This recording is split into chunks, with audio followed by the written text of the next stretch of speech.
টানা ২ যুগ শাসনের অবসান ঘটিয়ে গতকাল রোববার ভোরে সিরিয়ার প্রেসিডেন্ট বাশার আল আসাদ রাজধানী দামেস্ক ছেড়ে অজানা গন্তব্যের উদ্দেশ্যে পালিয়ে যান। এরপর দেশটির প্রধানমন্ত্রী মোহাম্মদ গাজী আল জালালিও বিদ্রোহীদের সাথে সহযোগিতার হাত বাড়িয়ে দেওয়ার ঘোষণা দেন। এর মধ্য দিয়ে সিরিয়ায় আসাদ পরিবারের দীর্ঘ ৫৪ বছরের স্বৈর শাসনের অবসান হলো। মাত্র ১২ দিনেই অভূতপূর্ব বিজয় অর্জন করলেন বিদ্রোহী গোষ্ঠী হায়াত তাহরির আল শাম। গোষ্ঠীটির প্রধান নেতা মোহাম্মদ আল জোলানি এই বিদ্রোহের নেতৃত্ব দেন।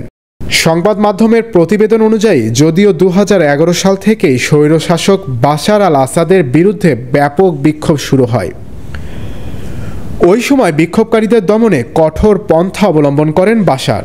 এরপর বিক্ষোভকারীরা সশস্ত্র বিদ্রোহ শুরু করেন। এতে করে দেশটিতে শুরু হয় গৃহযুদ্ধ।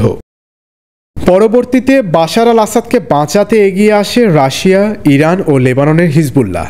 এতে বিদ্রোহীরা পিছু হটতে বাধ্য হয়, কিন্তু সাম্প্রতিক সময়ে লেবাননের শিয়া সশস্ত্র গোষ্ঠী হিজবুল্লাহ দুর্বল হয়ে যাওয়া, ইরান তার চিরশত্রু ইসরায়েলের দিকে মনোনিবেশ ও ইউক্রেন নিয়ে রাশিয়ার ব্যস্ত থাকার সুযোগে বিদ্রোহীরা আবারও তৎপর হয়ে ওঠে।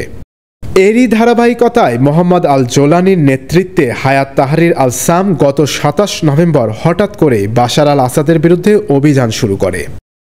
সেদিন থেকেই শুরু হয় দ্বিতীয় বড় শহর আলেপ্পো দখল অভিযান। অপ্রতিরোধ্য গতিতে এগিয়ে যান বিদ্রোহীরা। মাত্র ১২ দিনে পতন ঘটালেন আসাদ পরিবারের ৫৪ বছরের শাসনামলের আর বাশার আল আসাদের ২৪ বছরের ক্ষমতার।